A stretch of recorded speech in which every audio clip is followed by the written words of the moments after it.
वैकुंठवासी ब्रह्मलीन गुरुनाम गुरु वामन भाऊ महाराज. तुम्हाला माहिती आहे वामन भाऊ आणि भगवान बाबांची जोडीच होती. वामन भाऊ महाराजांचा जन्म ज्या गावात झाला त्याच गावात माझा जन्म झाला. इतका भाग्यवान आहे मी. आणि ऐका, जसं ज्ञानोबारांनी रेड्याला वेद बोलायला लावले तेच चमत्कार वामन भाऊ महाराजांचे. डोळे भरून येतील. ऐका बास, आपल्याला वामन भाऊ आणि भगवान बाबा यांचा आदर्श घेतला ना महाराज, तरी सुद्धा जग डोक्यावर घेऊन नाचल. जग त्यांचा आदर्श जीवन. ऐका मावशी, वामन भाऊ महाराजांचा जन्म झाला. 29 दिवसाचे वामन भाऊ महाराज झाले. किती दिवसाचे? 29 दिवसाचे. आणि 29व्या दिवशी वामन भाऊच्या आई राहीबाई माता, त्यांचं नाव, मरण पावल्या बाळांतपणाच्या आजारपणानं. 29व्या दिवशी मरण पावल्या. 29व्या दिवशी वामन भाऊने आयुष्यातला जीवनातला पहिला चमत्कार केला. तो असा, आई मेल्याच्या नंतर 75 वर्षाच्या आजीला पाना फुटला आणि वामन भाऊ महाराज 75 वर्षाच्या आजीला दूध पिले. हे वामन भाऊंचे चमत्कार. ही ताकद वामन भाऊंची. वैराग्य म्हटलं की वामन भाऊ महाराज आणि ज्ञान म्हटलं की भगवान बाबा. वामन भाऊ महाराजाचे चमत्कार ऐका. आई वाचुनी या जीवाची दशा जीवाची तळमळते,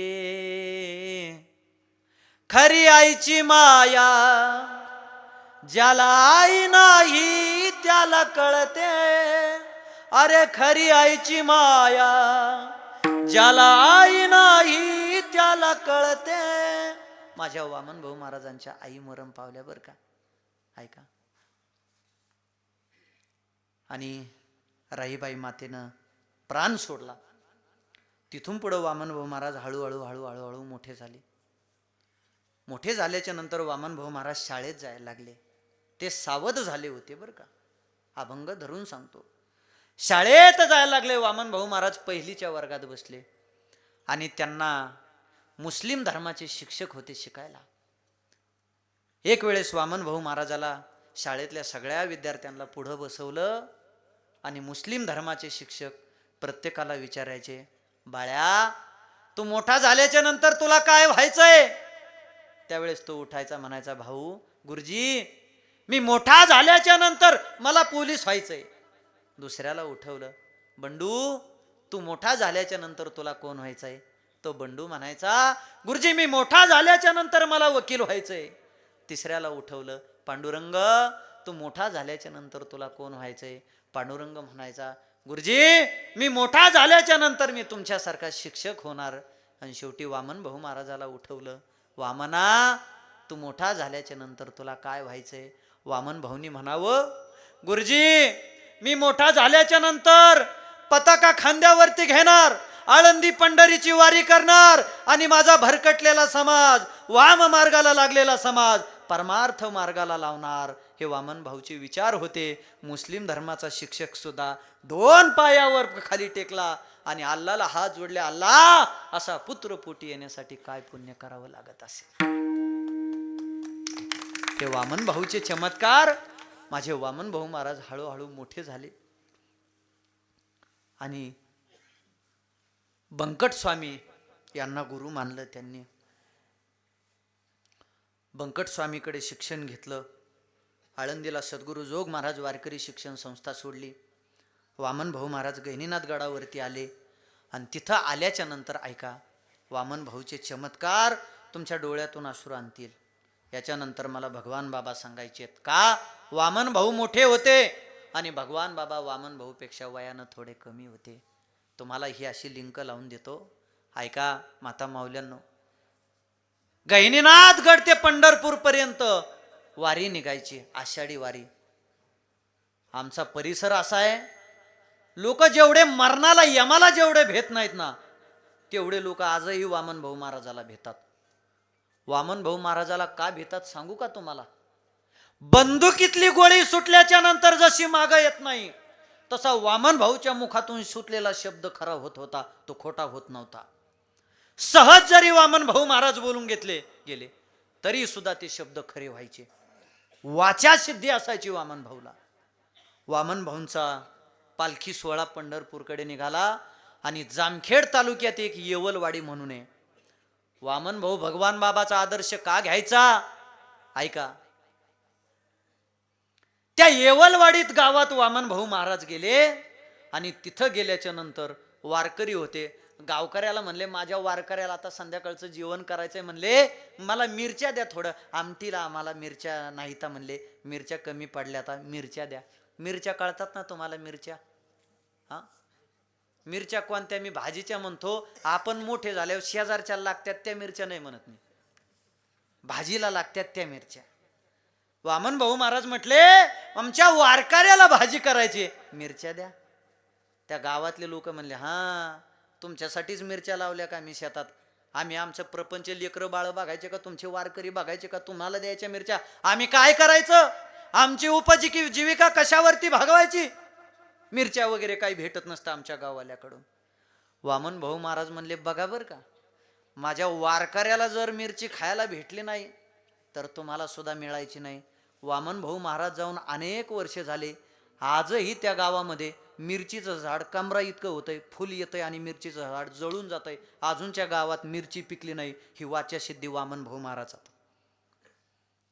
अनुभव घ्यायचा असेल तर गहिनीनाथगडाच्या पालखी सोहळ्यामध्ये जातो मी. तुम्हाला अजूनही त्या येवलवाडी गावामध्ये मिरची पिकत नाही.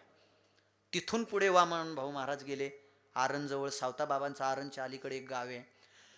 100 बैल दावणीला असणारा एक व्यापारी होता. 100 बैल.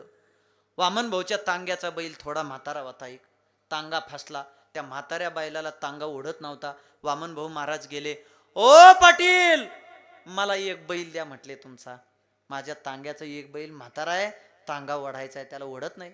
तो व्यापारी म्हणला, हा तुम्हाला तांग्याला बैल द्यायसाठीच आम्ही व्यापारी झालो का? त्याच्यासाठीच एवढी दावण बांधली का? तुमचा तांगा उपसल नाही तर नाही निघायचा, आम्हाला माहित नाही. ते काढा नाही तर नका काढू, मला बैल मागू नका. वामन भाऊ म्हणले, पाटील ओ व्यापारी, एकच बैल मागतोय. हे म्हणले, एक मागा नाही तर 10 मागा, भेटतच नसतोय. वामन भाऊ म्हणले, तुला एकच बैल राहील म्हणले दावणीला. अनेक किती तरी वर्ष झालं वामन भाऊ गेलेले. ऐका, आजही तो व्यापारी पण गेला, त्याचा मुलगा थकला, त्याचे नातू पंतू आज तागायत इतिहास आहे. त्याच्या दावणीला एका बैलाच्या पुढे दुसरा बैलच टिकत नाही. ही वाचा सिद्धी वामन भाऊ होती. अजून तुम्हाला सांगतो, आमच्या गावाकडे चिंचपूर इजदे नावाचं गाव आहे. ज्ञानोबारायांनी जसे रेड्याच्या मुखातून उद्गार काढले ना बाहेर वेदाचे, तसं वामन भाऊनी सुद्धा एका कठाळ्याला सुद्धा मोक्ष दिला महाराज. कसा दिला ऐका. एक कठाळ्या होता. कठाळे तुमच्याकडे आहेत ना? 4 पायाचा म्हणतो मी. हा मग ते नाही, हा बघ मी काहीच बोललो नाही, मी फक्त 4 पायाचा म्हणलो. हा ऐक, तुम्ही हसले म्हणजे बा तुम्हाला वेगळंच काहीतरी वेळ. 4 पायाचा कठाळ्या आमच्याकडे 4 पायाचा असतो. ऐका, त्या 4 पायाच्या कठाळ्यानं मुके जनावर मारले, यात विशेषता नाही, त्यांनी माणसं सुद्धा जीवच मारले होते. चिंचपूर इजदे नावाचं गाव, माणसं सुद्धा जीवच मारले. सगळं गाव वैतागलं. वामन भाऊ महाराज त्या गावात आले. भेद भेद भेद भेद भेद भेद समोर आले. भाऊ आता तुमच्याशिवाय पर्यायच नाही. अरे झालंय काय?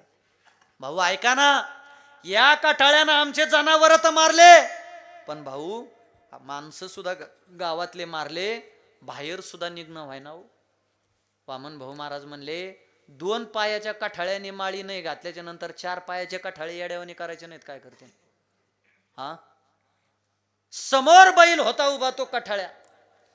वामन भाऊ महाराज 2च शब्द बोलले, अरे ऐक, आतापर्यंत कितीतरी पाप केलं, जनावर मारले, माणसं मारले, देवाच्या कृपेने झाली ना आता माझी तुझी भेट.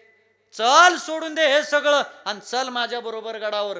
वामन भाऊ महाराज तांग्यात बसले आणि तो कठाळ्या जसाच्या तसा वामन भाऊच्या मागे गहिनीनाथ गडावर गेला आणि तिथं त्या कठाळ्यानं प्राण सोडले. ही ताकद आणि हे चमत्कार वामन भाऊ महाराजात होते. म्हणून सांगतो, यांचा आदर्श घेऊन जीवन जगायला शिका. आपण एवढे भाग्यवान आहोत, आपण एवढे पुण्यवान आहोत. हे 2 महात्मे आणि स्वर्गीय गोपीनाथरावजी मुंडे साहेब यांचे आशीर्वाद तुम्हाला आम्हाला लाभलेले आहेत. म्हणून मला अनेक जण विचारतात, काय शिकवलं तुम्हाला मुंडे साहेबानं, काय दिलं तुम्हाला मुंडे साहेबानं? आम्हाला मुंडे साहेबानं एकच दिलं, कुणापुढं शरण जायला लावलं नाही. हाच स्वाभिमान मुंडे साहेबांनी आम्हाला दिला.